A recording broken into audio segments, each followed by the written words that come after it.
Generously supporting this series. And now I'm delighted to welcome Jane Oneail. Jane is the owner and creator of Culturally Curious, an arts education firm that curates and delivers engaging art talks to audiences throughout New England. She's an independent scholar and holds a master's in art history from Boston University and a master's in art education from Harvard University.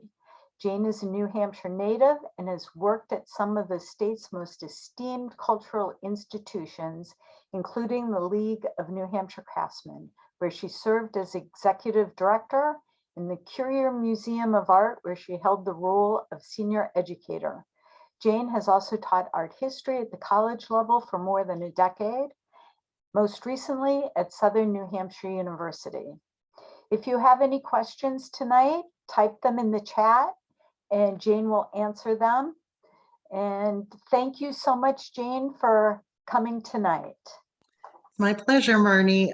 Thank you so much for having me back. And I'm so glad so many people have taken time out of their day to tune in tonight. We are in for a treat because these are really fun sort of true crime stories related to the art world. And they're wonderful, they're fascinating, they're salacious, but as much as possible, I want to talk about the art too. So I will frame up the crime part of it, and then we'll delve into the pictures as well. Hopefully find a good balance in that. So before we dive in to specific scenarios, what I wanted to do was sort of zoom out and give us kind of a big picture perspective on some of these ideas of theft and vandals and forgeries. And so this idea of cultural theft is certainly not limited to just somebody stealing a picture off of a wall. Cultural theft has been happening since the beginning of time, really. People have been borrowing, stealing, radically underpaying for objects that they desire. And perhaps one of the best known cases of cultural theft is related to the Parthenon on the Acropolis in Athens. Certainly one of the most important pieces of architecture and monuments from the classical world. And what we're looking at over here on the right are oftentimes referred to as the Elgin marbles. Sometimes people pronounce it the Elgin marbles. They were negotiated as part of a sale by Lord Elgin, a Scottish lord, back in the 19th century. And he essentially got these sculptures, which belong right here in this triangular pediment on top of this temple. And he negotiated the sale so that these sculptures, these highly prized, beautiful sculptures, would then be transferred to the ownership of the British Museum. So we can see that it's kind of an ingenious design here too. The horse heads just coming up, they would have fit right down here in the corner. And then these figures in these various poses to kind of fill up that awkward space of the edge of the triangle. You'll notice too, the bodies are beautifully carved, and the sculptors here using this wet drapery technique so that the cloth looks like it's sort of clinging to the skin so that you can fully understand the anatomy of the figures underneath. So for many years, people have looked at these sculptures at the British Museum and sort of thought of this as cultural theft because they seem to really belong in Athens, in Greece, on the Parthenon still, to make this important monument whole again. They were paid for, but where do they really belong? And there's so many instances of objects that are far away from where they originated and far away from where they were intended to be. And they so often cases like this raise this issue of what is the proper place and what is paying for something cheaply and what is cultural theft. Certainly the people of Athens would like those sculptures back on the Parthenon. Then we turn our attention to this notion of the destruction of works of art. And this is sort of part of our national dialogue these days. And certainly destroying works of art, particularly monuments, sculptures, public statuary, is also an act that is as old as public statuary itself. So we all probably remember that when the United States invaded Iraq, one of the first things we did was this big symbolic act, a big, powerful visual symbol. We helped to tear down sculptures of Saddam Hussein, signifying the end of his rule and authority. Well, here is a painting of something very similar happening in the United States. It's kind of a romanticized view. It's supposed to be set in revolutionary times, but it was painted closer to the Civil War. And what we see here is young revolutionaries tearing down a sculpture of King George. So once again, signifying this is the end of this authority, and this is a rejection of that authority, and symbolizing that something new is afoot. So so once again, this notion of destroying something has a powerful message and is symbolic in so many ways, and it's good to keep that bigger idea in mind, even that as we look at some of the more salacious true crime stories related to vandalism today. And then finally, we're going to be talking about forgeries, and this will be the last section tonight, and we'll move kind of quickly through it. It's a little bit different from the first two categories because the act of copying something is integral to the training of an artist. What we're looking at here is this amazing, this gorgeous picture by Samuel F.B. Morse, and it's called The Gallery at the Louvre, and it was painted in 1831. So what we see here is all of these different art students sitting in this art exhibit, surrounded by these masterworks. You might even recognize a few of them here, that we've got our Mona Lisa, we've got a Raphael over here, and they're diligently copying. So where does the copying end and the forgery begin? I mean, it's really trying to pass off somebody else's work as your own, but certainly part of your training is to attempt to do just that, really. So we'll try and split that here as we go through tonight's program too. So Mona Lisa is going to lead us into our first section as we talk about robbery and art heist. This is actually not the theft of the Mona Lisa over here. I believe it's a film still from a silent film on that theft. So we'll be talking about that most famous theft, Hitler and World War II, and the Gardner Museum, which many of you have probably heard of quite a bit, because I imagine most of our audience here is from the greater Boston area tonight. Then we'll turn our attention to vandalism, instances where art has been attacked, and then wrap it up with forgery. We're going to spend the most amount of time tonight with art heists. And since I used to give tours at the Gardner Museum, and it's a museum that I know and love so much, we'll spend a little extra time there too. All right. So art heists, thinking about stealing art. What do we do with stolen art? That's always the big question, right? Okay, so let's dive in to the most famous work of art on the planet, and that is, of course, the Mona Lisa, painted in 1503 by Leonardo da Vinci. I think part of the fame around the Mona Lisa is that Leonardo da Vinci himself was very attached to this work of art. He kept it with him for more than 15 years, really right up until his death. And I think that always intrigued people about this painting. You know, what was it about this work that he was so attached to? I remember when I was younger, there were theories out there that this was a self-portrait of him in drag. I would wholeheartedly dismiss that notion, having seen portraits of him. But I think he was really proud of this picture because it was so revolutionary in the way that it was painted. This is the high Renaissance, right around 1500, and there was a real shift in the way that artists were portraying or creating this illusion of a three-dimensional space. So we move away from what I would call linear painting, where an artist would use a hard line to delineate aspects of a face. This is a painting that's a little bit earlier than the Mona Lisa. It's by Lorenzo Costa, and it's up here in the Manchester's Currier Museum of Art. So you see all of these like hard edges to a picture like this, and then you compare it with the Mona Lisa, which has all of these soft edges to it. Look at the way he has created the illusion of a nose protruding from the face, the shadow around the pockets of the eyes over here. It's all with this kind of smudge shadow technique. And this is actually where the famous Mona Lisa smile comes from. He uses just a little bit of that shading technique over here. And neuroscientists have studied this painting and have determined that when we first look at it, when we first glance at it, that subtle shading is interpreted essentially by our eyes and our brains as being a smile that is much more broad than is actually painted.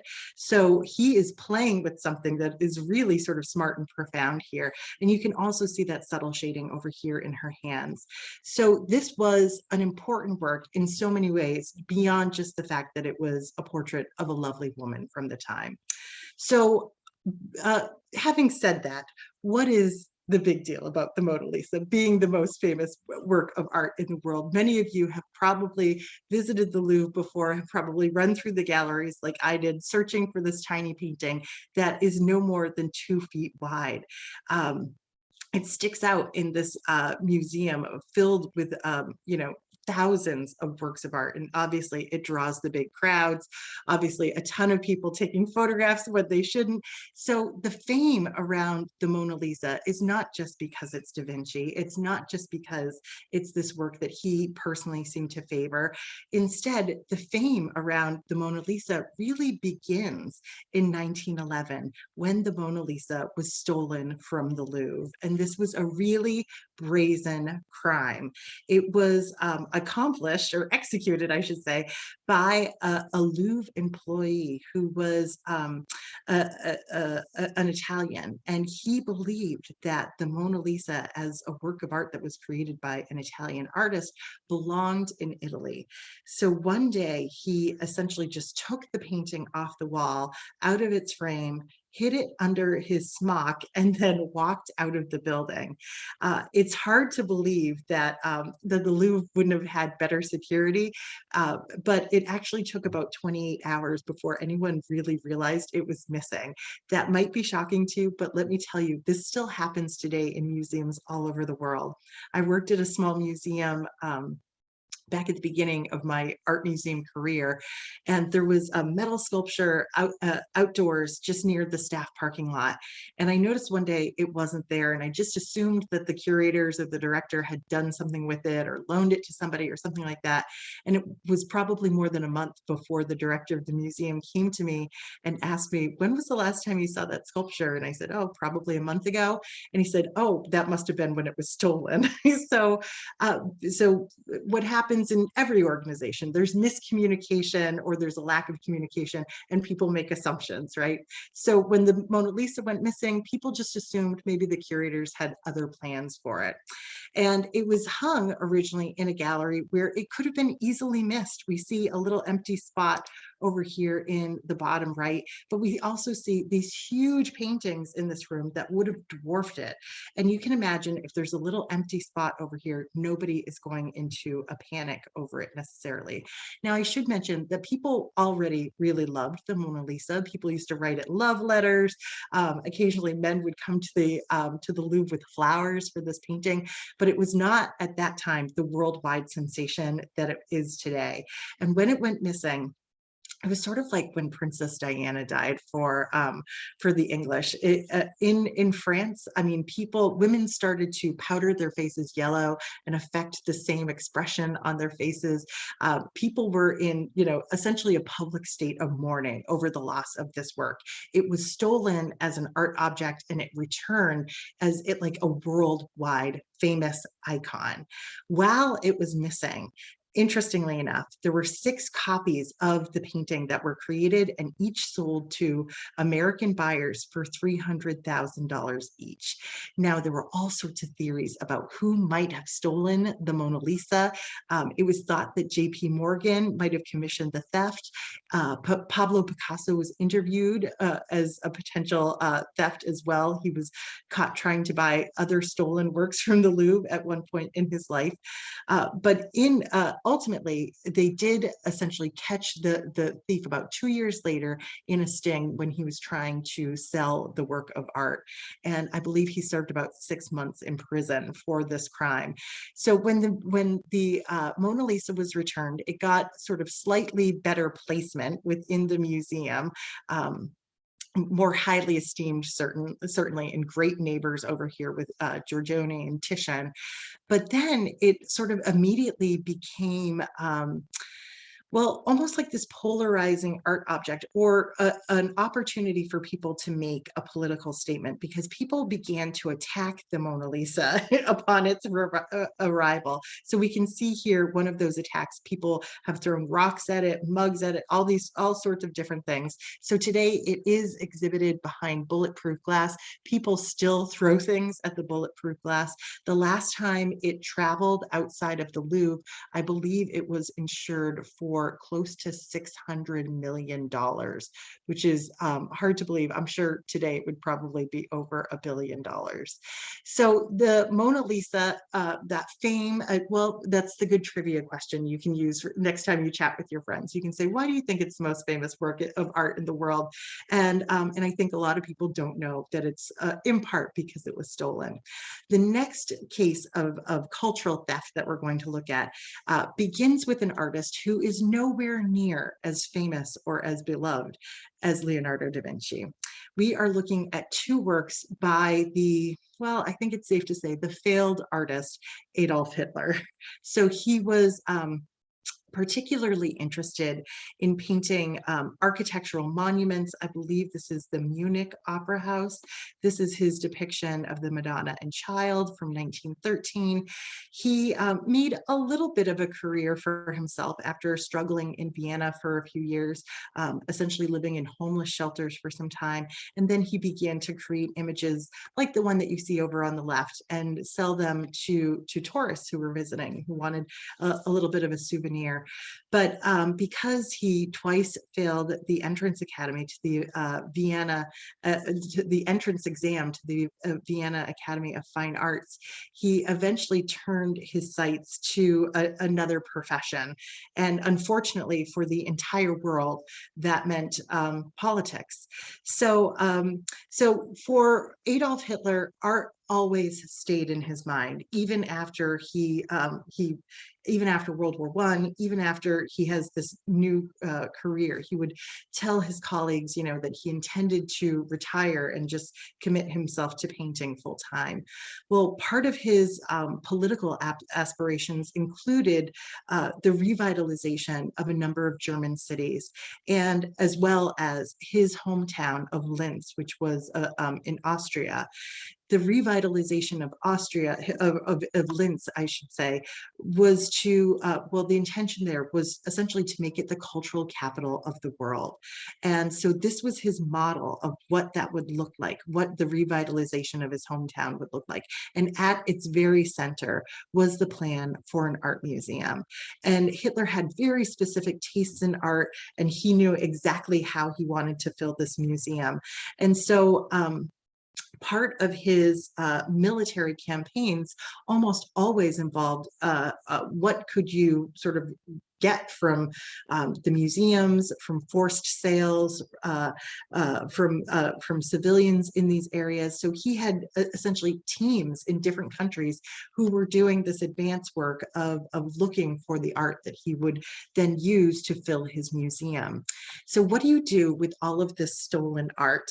Well, Hitler and the Nazis found a couple of strategic locations that were not military targets, like this beautiful castle here, the Neuschwanstein Castle in Bavaria, this sort of fantastical place that actually inspired Walt Disney to create Disneyland's Cinderella Castle. I'm just showing you a few details here. It's filled with all of these like turrets upon turrets and great little, you know, crenellation details. It's an absolutely gorgeous site.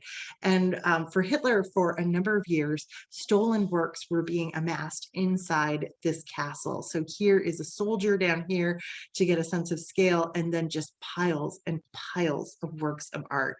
But eventually, even for Hitler and the Nazis, this location got a little too hot. And so towards the end of the war, they basically took on this huge project of moving all of this artwork from this castle to an underground salt mine. And they moved all of this artwork by tank, and in some cases by oxen pulling carts. And to get into this salt mine was like a long, narrow tunnel. This was a very sort of laborious project for all of them, and it involved moving thousands of works of art. In the end, in these salt mines, there was close to 7,000 old master paintings. About 5,000 plus of them were designated for that museum in Linz. There were drawings, there were prints, there were tapestries, sculptures, and other kinds of objects, all crammed into the salt mine, where in theory, the humidity levels kind of worked for the preservation of these art objects. So I wanted to show you just a few of the objects that ended up in this salt mine. And the one I really wanted to highlight for you is the Ghent altarpiece, which is an early Northern Renaissance altarpiece, a painting here that is on panels that are hinged, so that this is an altarpiece that can kind of swing open like this. And we're looking at the closed version of the Ghent altarpiece. It stands about 12 feet tall, so these figures are roughly life size. And this piece of art has actually been dubbed the most stolen artwork of all time. It's been stolen a number of times. It's a very prized piece of art. And for Hitler, it made sense for it to be in his kind of dream museum here. So what we're looking at on the outside of this altarpiece is the religious story of the Annunciation, the angel Gabriel coming to Mary over here and telling her, you could almost just make out the text here, essentially, you're going to bear the Son of God. And then she sort of praises God in response. The angel Gabriel has these beautiful wings, and it looks as though he's kneeling because there's just like piles of drapery on the floor, and he's holding a white lily, which represents Mary's purity, as does this basin with the water and the towel over here. She is also kneeling. She was interrupted in her prayer. And then just above her, the white dove represents the Holy Spirit. So all these wonderful details here. But if you've got a really good eye, you might even notice out the windows here, there's a city. And what's really fun about the Northern Renaissance is that even when they're painting these stories from, thousands of years ago, they almost always put these characters in cities that are contemporary to the times that they are being painted in. So this would be essentially what the artist saw out his own window, and not what Mary or the angel Gabriel would have seen out their window. So there's always kind of fun insight into contemporary life that way. Down below are sculptural figures, and then these realistic figures down on their knees. We have these kind of idealized sculpted figures, and then you'll notice that these figures look a little bit more realistic, kind of a warts and all realism. And most oftentimes in the Northern Renaissance, when you see people who look very realistic and they're on their knees, they have paid for the work of art. So imagine you're living in the Northern Renaissance. Imagine you don't have TV, you don't have movies, you don't even have books with pictures in them at your house. But you can go to church and you can see this massive 12-foot high painting. And on special days of the year, they open it up. And the colors absolutely knock your socks off and just keep you riveted through the entire mass. I mean, you just want to stare at this painting, and it's brilliant colors, and it's like infinitesimal details for the rest of your life, really. It's one of the most glorious things you could ever imagine. And it tells so much of the story of Christianity. We've got Adam and Eve. You always know that because they're nude. We've got Mary and John the Baptist over here. We've got a reference to Jesus as the mystical lamb down here. All sorts of references to contemporary Renaissance, early Renaissance individuals and life down here as well. But one of the most celebrated aspects of this altarpiece are the depictions of the angels singing, because you can even see these kind of uncomfortable faces, these awkward expressions on the faces of the angels. And it's people who are trying to hit the right notes as they're singing. And that's such a wonderful sort of slice of life right there. And I can really relate with that because I can't hold a tune. But right at the center of this picture, I think a lot of people might assume that this is supposed to be Jesus. This is a very unusual and rare depiction of God in art. Typically, you don't see that in Western painting. So let's kind of zoom in on God for a second here. Now, remember, he's painted roughly life size. Look at the amount of detail the Van Eyck brothers have included in this picture. You can see individual strands of hair on his head, on his face, and his beard. We see even just a little bit of pigmentation in his iris here. It's unbelievable. And then all of the reflections of light off of the jewels of his crown. It's stunning. That to achieve this level of detail, the artist would have to have been using paintbrushes that would have had like a single hair on them. So God is wearing the triple crown of heaven up here. Down here at his feet is the crown of like the earthly crown of a monarch. So once again, an almost impossible number of jewels and pearls sort of encrusting this crown here. And you can imagine if you were just an average common person, looking at something like this would have completely dazzled your eye. And for a lot of these Northern Renaissance paintings, the artists were so sort of involved with capturing the shine and the reflections here. Sometimes you can even see little self-portraits in these reflections, maybe not in this particular image, but it's always something fun to look out for. So if we zoom back out to the picture again, I wanted to draw your attention to the central panel at the bottom, where we see the mystical lamb here who is shedding blood, the reference to Jesus and the crucifixion just behind him with the circle of angels here. And then we've got all of these different groups of essentially contemporary society coming in to worship and acknowledge the death of Jesus. So first, let's just move in on the lamb here, the sort of interesting face on the lamb, and we can see the blood into the chalice, the faces of these penitent angels. But here's some remarkable detail that I wanted to share with you. These figures here who are kneeling in prayer, looking at that lamb, you can read the text over their shoulders. You can even see the stubble on their chins. This is really just mind-blowing, the amount of detail included in this picture. I mean, even look at the blades of grass, the different kinds of plants that have been portrayed here, even little flowers that probably all had symbolic meaning too. So I love the portrayal of this group of women who are coming in to watch the mystical lamb as well. And then over their shoulders, look at this fantastic cityscape. I mean, practically skyscrapers here that have been included in the background. Once again, this would have been an imagined contemporary city to the artists and not to Jesus.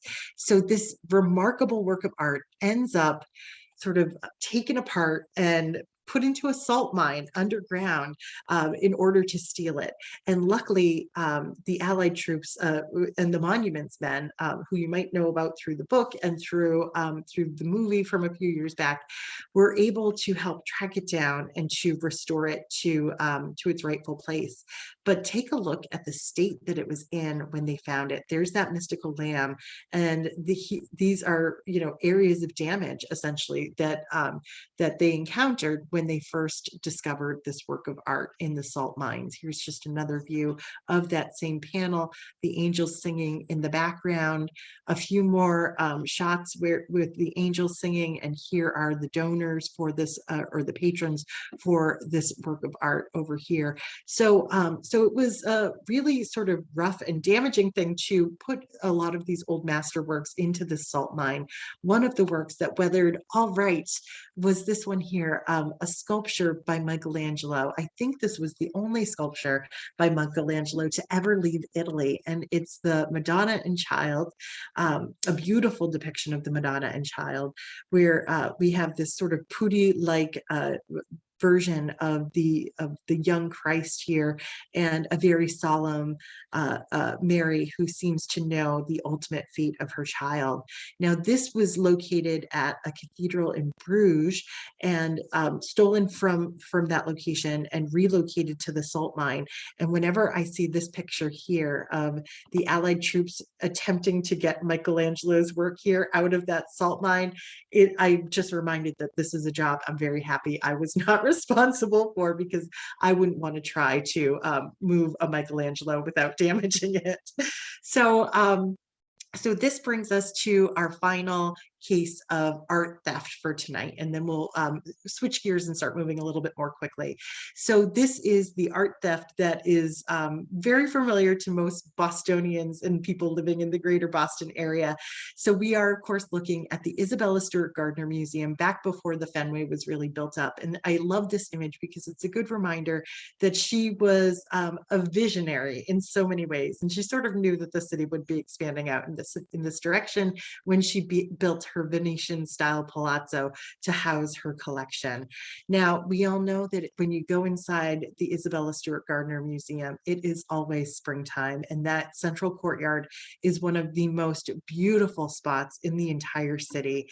And you have this sort of open air view up several stories, and we get the sense of well, almost the entire history of art in some ways, because we have these rounded Roman arches on the bottom, and all of this sculpture from classical antiquity on the ground floor. And then as your eyes move up, there are these pointed Gothic arches and these sort of Islamic OG arches all around that tell us that we're going to be sort of moving up through history as you go upstairs.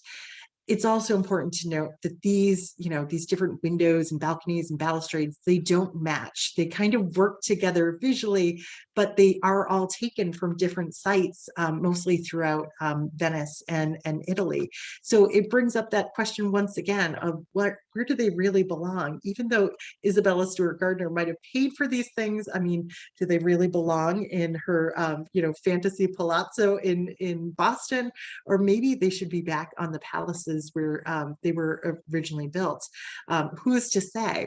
You go through the Isabella Stewart Gardner Museum, and she built it really sort of inspired by the Pitti Palace in Florence, which looks very much like her Raphael room, which has sort of silk damask fabric on the wall, this rich red, and in this case, because it's the Raphael work room, several works by Raphael and other works by similar artists working at the same time, as well as furniture and tapestries and that sort of thing.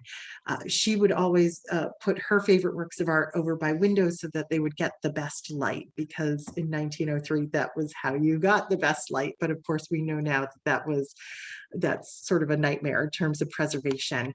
Over here on the right, we have a Gothic stained glass window at the end of this long hall. This is Isabella Stewart Gardner's consecrated chapel, and still to this day, every year on her birthday, they hold services for her there.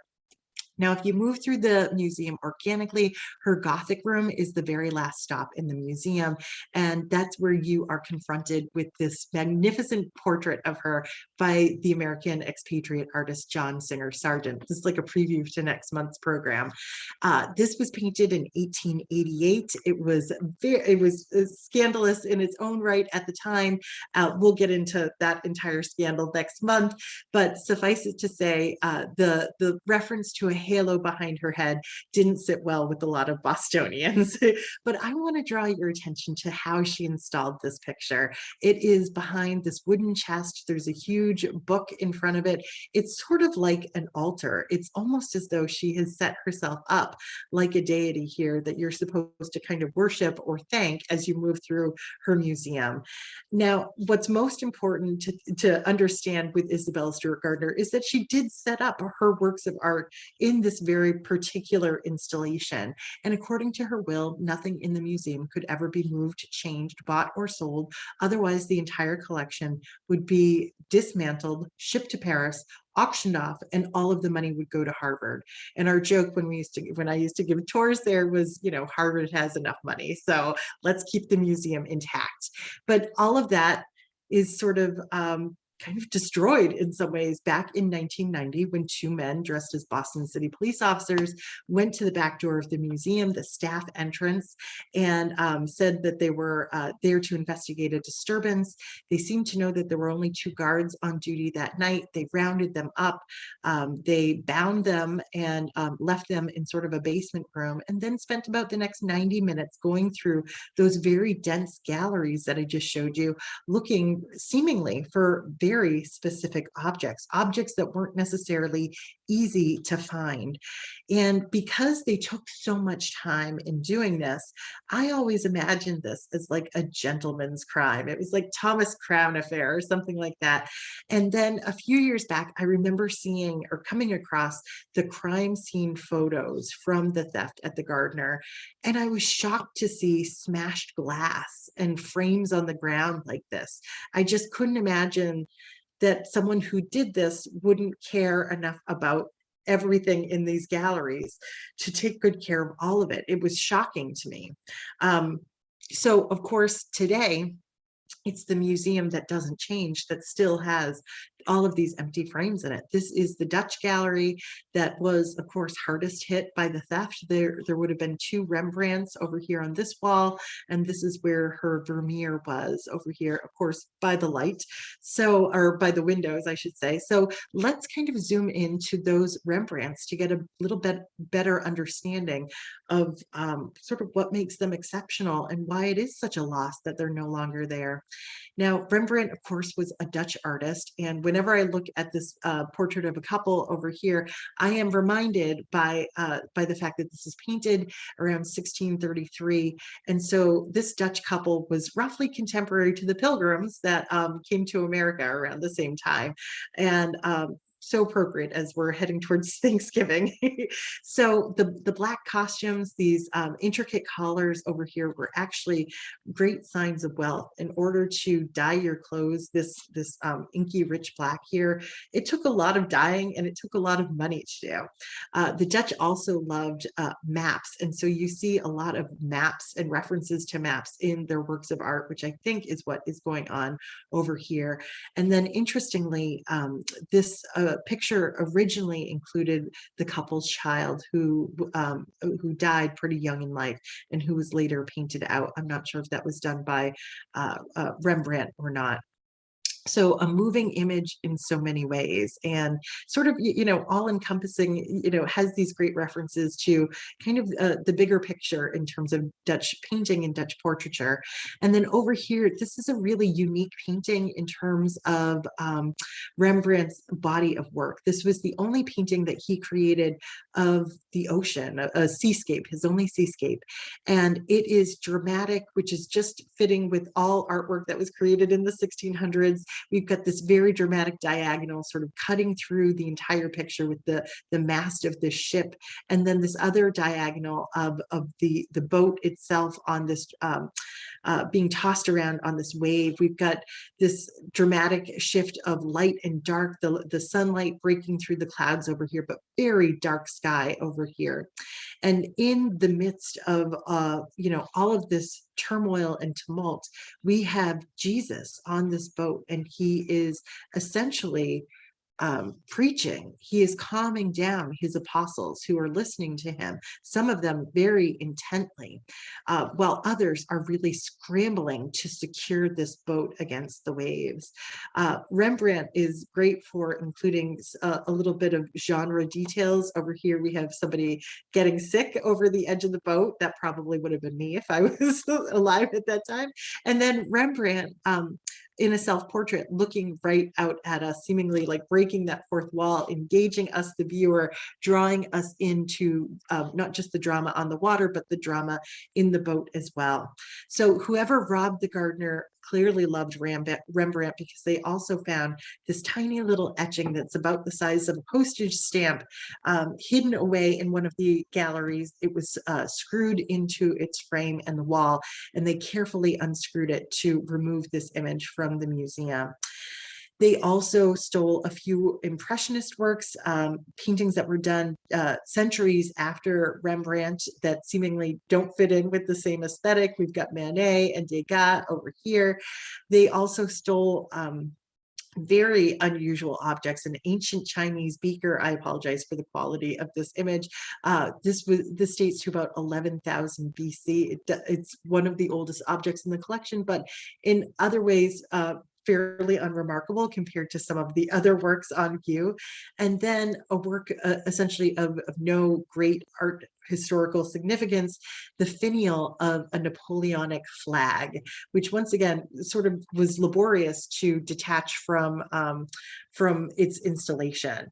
But the work of art that was stolen that is probably the most valuable is or was the Vermeer's painting, The Concert. So Vermeer was roughly contemporary to Rembrandt, and he only painted about 36 canvases in his entire life. And they're sort of small and intimate and wonderful for their sense of realism and the quality of light and your peek into, you know, what life might have looked like in during the Dutch Baroque. So in this picture, we see these three figures who have gathered together to make music. There are multiple instruments in the room. We see this figure from the back who's also playing an instrument. This woman who we see in profile is playing something that's sort of akin to a harpsichord here. And then this final figure here whose instrument is just her voice. And so we can imagine that there's all this music in this room, and she looks like she is just kind of summoning the breath to begin singing. And so we see these figures making music together, which is always a wonderful thing and always sort of implies that people are in sync together. But the Dutch were also known to include paintings within paintings. We saw that before with the reference to the map in Rembrandt's Portrait of a Couple. But over here, it's a little bit hard to make out, but this is a picture of essentially three very amorous people in the background. So the picture within the picture informs us that these figures are literally in accord with each other. There might even be like the suggestion of a romance here, which adds to our appreciation and understanding of this particular work. So it's absolutely lovely. And I should say, these works are still missing, and there is still a huge reward for them. So if you know anything, if you're here tonight just to sort of laugh and say, I still have these works hidden away somewhere, please return them, because everyone is dying for those frames at the Gardner to be filled up once again. And I will just say that the Gardner is not a solitary example of an art heist. This happens all the time throughout the world. This is a brazen art heist in the middle of the day at the Edvard Munch Museum in Oslo, Norway. The thieves just went in, took paintings right off the wall, and we have photographs of them going and loading it up into their getaway car. Some museums and some works of art are stolen multiple times. And if you'd like to, we can get a little bit more into how and why after tonight's program. But with our limited time, we're going to move through art attacks very quickly. And we're going to start in Italy at the Vatican. We are looking at the largest church in Christendom, the St. Peter's Basilica in Rome. And so when you move inside St. Peter's Basilica, if you've ever been there, one of the first things you see to your right is Michelangelo's early masterwork, the Pietà, the depiction of dead Christ in his mother's arms after the crucifixion. She holds her dead or dying son like an infant across her lap. The Pietà form, this idea of the dead Christ in his mother's arms, is one that predates Michelangelo. And throughout the Gothic era, it was really used as an opportunity to emphasize the horror and the physical pain that was Christ's death, the suffering. That was what you were supposed to connect with in a Pietà, and even Mary's suffering. But with Michelangelo's picture, or sculpture, I should say, instead, the emphasis is not on really the suffering, because she looks serene and he looks beautiful. It's instead on their divinity, and they are divine because of their physical perfection. Look at the way he carved Jesus's face and body. Look at these ringlets of curls. He's absolutely gorgeous. Mary over here doesn't look a day over 16. These are divine figures because of this physical perfection. Now, when I think of the Pietà, I remember going back to the very first time I ever saw it and just being drawn to this gesture here, how Mary's hand just kind of pokes out a little bit beyond this knee. And this gesture seems so expressive compared to the serenity of her face. And I remember as a young person thinking that that gesture to me at the time meant why? Why this suffering? What is the purpose of this? And now, a few decades later, I look at it and I understand that she's sort of offering him up. It's a gesture of sacrifice too. It's wonderful that you can read it in different ways. It's a really powerful aspect of this work. And unfortunately, when this work was attacked by a man named Laszlo Toth in 1972, that is exactly what he went for. He was a Hungarian-born Australian geologist, and he had gone to Italy about a year before and was just kind of bumming around, occasionally telling people that he was Jesus, occasionally telling people that he was Michelangelo, but he entered St. Peter's that day with a geologist's hammer and was able to deliver somewhere between 12 and 15 blows to the Pietà, forever changing it because of that. And so this is this dramatic picture of people in the crowd stopping him from committing this crime. He was hospitalized for 2 years after this and then immediately deported. And of course, the Pietà was changed. Now, you might be thinking, that's not what it looked like when I went to see it. Well, her hand was shattered and a great deal of her face, including her nose, was broken off, her eyelid, parts of her veil. And the only way they were able to restore it to the incredible sculpture that we know today is that they had the foresight to take or to make a perfect mold of this sculpture at some point prior to this art attack.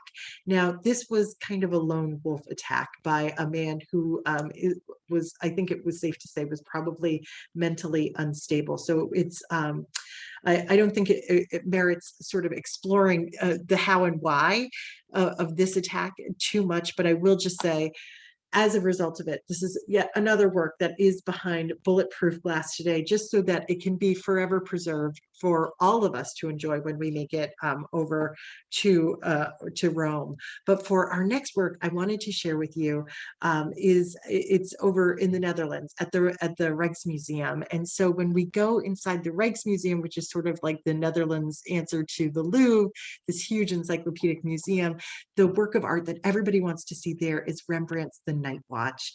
Now, what makes Rembrandt's 1642 painting so exceptional, what makes it the picture that everybody wants to see while they're there, is that it was revolutionary for the time. There were all these artists who were painting these group pictures of militias, essentially, and they would line people up like it was school picture day, and everybody would pay, and everybody's face could be clearly seen. Rembrandt completely flips the script, and he creates a very dramatic and dynamic composition that essentially tells the story of this militia going into action, going into battle. And so everybody is preparing for what's about to come in terms of this military campaign, an imagined one in this case. Now, there's all sorts of strange anachronisms. This is one mysterious painting. We can spend a whole hour on it. Most of the anachronisms come from the fact that that Rembrandt had strange and random pieces, helmets and muskets and swords and that sort of thing in his studio. So he just gave them to people to wear, to be included in this picture. But there are other aspects like this little golden girl in the middle ground. Why is she there? Who is she? And why does she have a dead chicken hanging upside down from her waist? So it's a strange and mysterious picture, but it is beloved. And it's also been the target for a number of vandals over the years.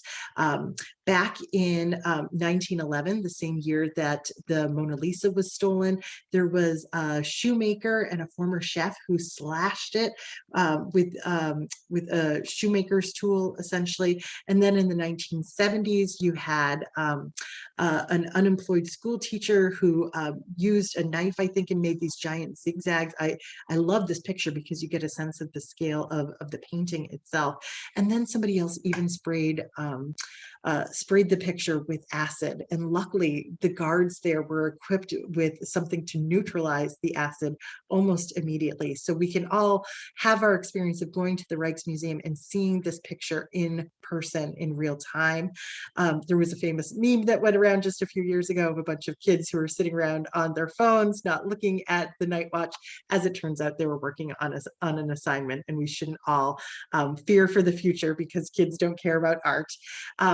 But the Night Watch is so important to art history and to the Rijksmuseum that just a year or two ago, when it needed to be restored, they decided to keep it in the galleries and do the restoration live so that people could still see the painting and have this wonderful experience of seeing it being restored. They even live streamed it too, so people could get right up close and see that work happening. So luckily, this is a work that has been kept in one piece over the years. The same cannot be said for the final work in this category, and that is a work by the anonymous graffiti artist Banksy. He's London-based, and he began to create these tags, this graffiti art on the street in the early 1990s, and he has become something of an international sensation ever since then. These are two examples of his works that have shown up on, the sides of buildings in strategic locations around the globe. And Banksy has always had sort of a contemptuous perspective when it comes to the fine arts world. But of course, celebrities started collecting his works, and so his work became highly valued. In fact, sometimes when his graffiti showed up in certain neighborhoods, it would raise the property values for everyone sort of immediately.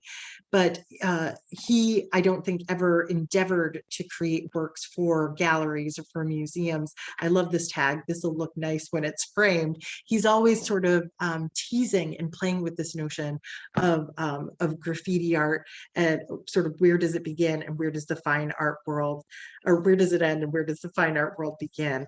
So his painting here, or his tag here, that probably everybody has seen at some point in some form, is known as The Girl with the Balloon from 2002. It started showing up all over London, and it's been in put on walls in various parts of the world.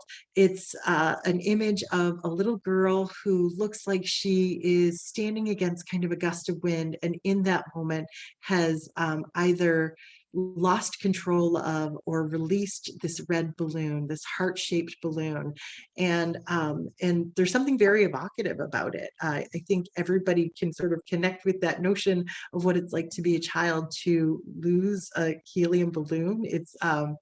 There's a little bit of heartbreak in it, and so this image seems to touch on this notion of heartbreak in general. Occasionally, Banksy uses a company called Pest Control to license some of his works of art, and he will recreate them for sale on the fine art market. So just a few years ago, Little Girl with the Balloon went to auction an officially licensed version of it. And the gavel fell. It was sold for $1.3 million. And then you can see from this image here, the frame it was in immediately shredded the picture. And everybody in the auction house is looking at it in shock and surprise. What happened here was Banksy intentionally created this frame with a shredder in it. He actually intended for the entire work to be shredded, but if we go back to this, only half of it was shredded. This was apparently the first time in the history of the art world, according to Sotheby's, that a work was created live during one of their auctions, because Banksy's pest control company determined that this was in fact a new Banksy work, having gone through the shredding process. So whoever bought it for $1.3 million was in fact very happy, because they got a brand new Banksy painting out of the process. So this is a case where the artist has sort of attacked their own work and thumbed his nose at the art market in the process. So we're going to move through art fraud, this notion of copying, very quickly, because a lot of these instances are really just sort of opportunities to say, look at how somebody has kind of reimagined or was able to perfectly copy somebody else's work. So we go back to Banksy, actually. There's this quote that's oftentimes attributed to Pablo Picasso: "The bad artists imitate, the great artists steal." Why not steal the quote? Banksy has crossed out Picasso's name and added his own name to this little monument here. So we're going to look at just a few examples of very well-known artists that engaged in a little bit of fraud, perhaps is a nice way to say it, in their artistic careers. That includes Michelangelo. He sculpted very early on in his career an image of a sleeping Cupid, or Eros, very similar to the one that you see over here, which is in the collection of the Metropolitan Museum of Art. He decided to use certain chemicals on it to make it look aged. And when he presented it to people, he presented it as a sculpture from the classical world, a sculpture that was 1,500 years old. And he fooled everybody. And then it was revealed that he, in fact, carved it, and they celebrated him. So this idea that he sort of started off his career, he launched his career with this trickery, with this little bit of fraud at the beginning. Maybe we could just call it showmanship. And showmanship is exactly what I think of when I think about our next artist here, Salvador Dali. Everything about him is sort of over the top and flamboyant, right down to the mustache here. We all probably know him best from his famous surrealist painting called The Persistence of Memory from 1931. That's at the Museum of Modern Art, with the famous melting clocks and the gathering ants and this kind of blob-like figure in the middle that sort of looks like Salvador Dali himself. So what is Dali's fraud?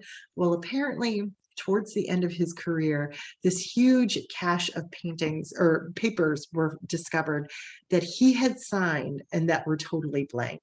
And so he was leaving it to his students, his apprentices, to people who worked for him to make the artwork that would then have an original Dali signature on it and could sell for a lot more money. So this was a really good sort of business decision, but it was considered questionable in terms of the ethics around what he was selling. Certainly, many artists over the years have passed off their students' work as their own, but this was a particularly brazen and commercially driven decision on the part of Salvador Dali, and it certainly makes authenticating Salvador Dali works on paper very difficult. So the last few forgers I wanted to share with you are artists that you probably have never heard of before, people who have dedicated their professional careers to being able to copy the masters. And so the forger that we're looking at here is John Myatt, and you can see with the painting next to him, he was able to summon essentially the same skills, the same technique as Vincent van Gogh to create a work of art that looks almost exactly like the self-portrait that's at the Musée d'Orsay. John Myatt was a family man, and he wanted to spend time with his kids, but he had this particular talent. He advertised it in, believe it or not, a trade magazine for private eyes, and that kind of fell into the wrong hands, and he was approached by somebody who said, I have a business proposition for you. So together with this new partner, John Myatt created all of these copies, these fraudulent works of art, and he and his partner were able to sort of insert them into museum collections and into the art market, and ultimately made about 25 million pounds from this operation. John Myatt ended up spending 6 years in prison for these forgeries, but today he's a free man, and he is making a career as somebody who is selling genuine fakes, as you see here. So he's got a happy client who knows that she's buying a fake girl with a pearl earring. So at least he can leverage this talent that he has still to make it make some money, and certainly his notoriety after this huge fraud case that was busted by Scotland Yard. At least he can sort of earn an honest living now. So the last forger I wanted to introduce you to is Elmer de Hory, and he was another sort of epic and epic forger who passed himself off as like a Hungarian aristocrat after World War II, somebody who was trying to get rid of works of art, but he was in fact creating them. He had a special talent for sort of summoning the different styles of a lot of the modern masters. He was also somebody who worked with a partner who helped to create the paper trail for these new works of art that all of a sudden appeared. People question things when there isn't a paper trail. So it's hard to just say, here's a new Picasso that I just discovered, if there's nothing that indicates that Picasso ever created a work like that. So it's always good for a forger to have somebody who can work on documents with them. So de Hory worked for many years, and then was ultimately also prosecuted for this crime. In the end, he said he inserted more than 1,000 forgeries into the art market during about a 3-decade-long career in creating these fakes. Many of them have not been exposed. So it's interesting to think about how many of his works are hanging in museums or in private collections today. Now, just to give you a sense in terms of how he did what he did, he'd look at an original work by, say, Picasso over here and create something in the same style, the same vein, not an exact copy. He did a great job of sort of extrapolating from originals. This is an original Modigliani over here. This is the work by the forger on this side. Over here, we've got Matisse and the forger's interpretation of Matisse over here. Just as lovely, I would say, but you probably wouldn't want to spend just as much money on it. So we will wrap up tonight. Our conclusion here is sort of reflecting on these bigger ideas once again. What's our takeaway from all of this? Well, our takeaway is that it seems as though certain works have certain homes. And so this idea of cultural theft doesn't just affect one institution or one place, it affects an entire community, all of civilization. If these sculptures don't go back to the Parthenon, it's something we'll always be talking about. The same is true with those empty frames at the Gardner Museum. They are the home for those Rembrandt paintings, and it seems as though they should belong there. We're also reminded of the fact that when art is destroyed or attacked, it has these kind of rippling effects, and it can speak to not just the art world, but politics and religion and everything beyond that. So even when it's a lone wolf attack, something like with the Pietà, it makes us reflect upon sort of the greater meaning of this art object in our culture. I think we search to understand it a little bit better. And then finally, this notion of copying. It reminds us well, perhaps tonight's program reminded us that there is still this aura around something, around the original, that we're all attracted to something that was made by the artist's hand. And sometimes a copy can really just be a pale imitation of the original. So we know that original works will continue to intrigue us for years to come, despite all the innovations with digital photography. So I will end there for tonight, and I welcome any questions or comments that anybody has. I'll start going through the chat here too. Thank you for staying with me. I know I went a little bit long tonight, but hopefully you enjoyed tonight's program and have some good takeaways for the next time you're chatting about art with your friends. Let's see.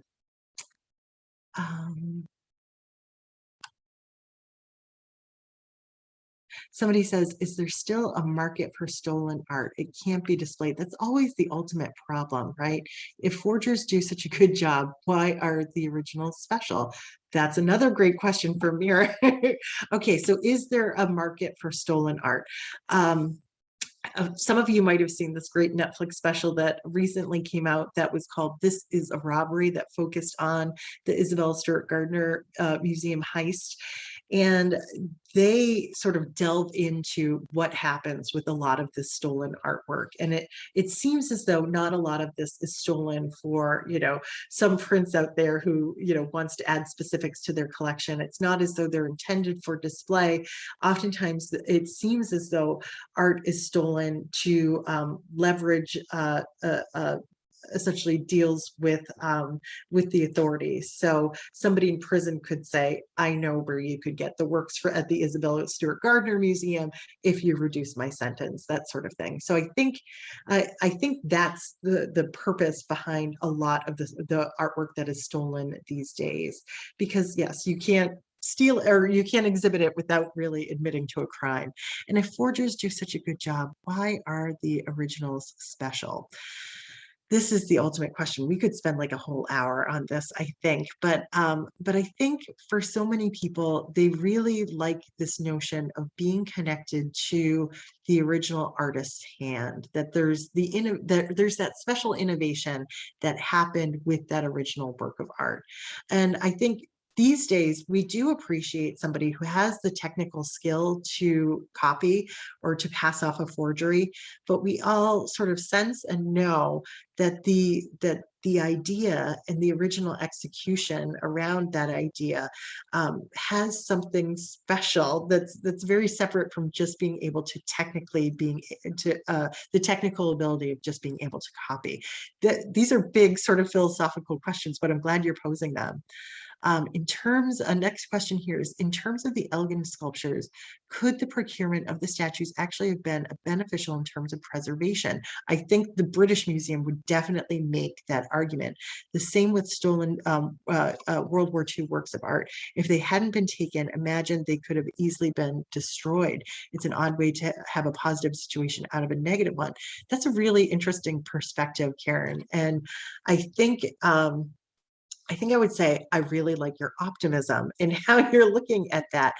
Certainly, the Nazis stole a lot of art that was then destroyed.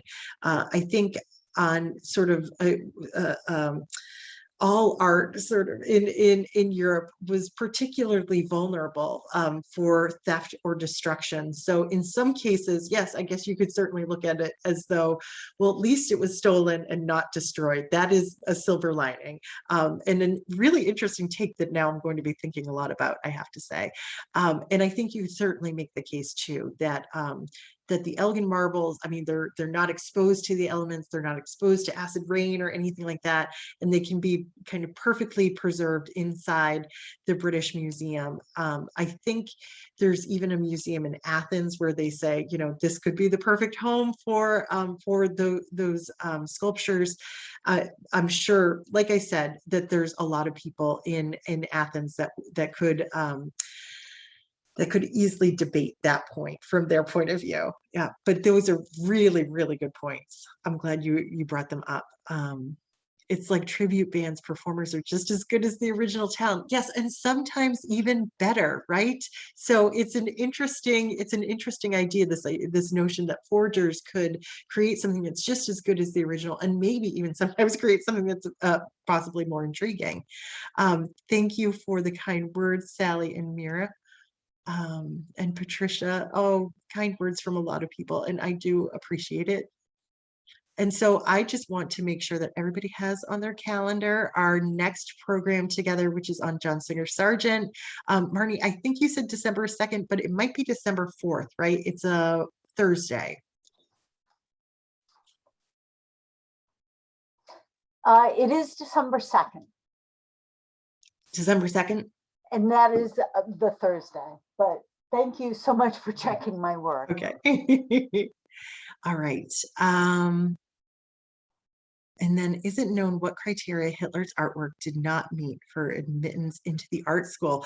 Oh, it's interesting. They were looking at his drawings. They said his drawings just basically weren't up to par. And then later on, they told him that that he actually should have applied to the architecture school, and he was very, very interested in architecture and actually became obsessed with the with that little model of Linz that he imagined would be like the sort of reformed cultural capital of the world. So he was very, very focused on architecture, but he continued to paint through much of his life. He painted during World War I, and actually, if you're interested on this, I have a talk just this month on Hitler and his cultural ambitions. So I'll be sure to update my my calendar on my website, so you can check back, I would say, in the next 24 hours if you'd like to learn more about it. It is fascinating. Hitler and his obsession with symbols and with flags and with architecture,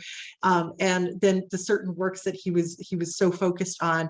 There'll be a little bit of the Ghent altarpiece again, but other works that he was particularly obsessed with. So a lot of similar content, but we'll delve a little bit deeper into it. So I'm glad you're interested in that, because I find that whole story just absolutely fascinating.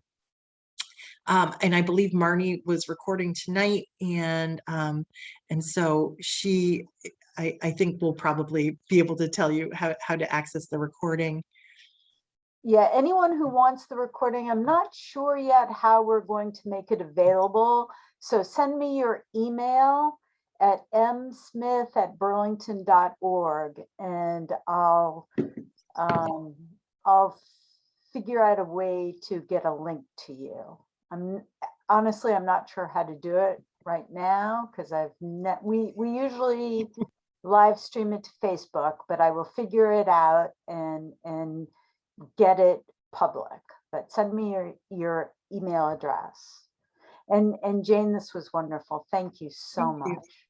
Thank you, everybody, for staying with us tonight, for the kind words. I hope this just whet your appetite for more, because we've got a lot of good programs in store for you.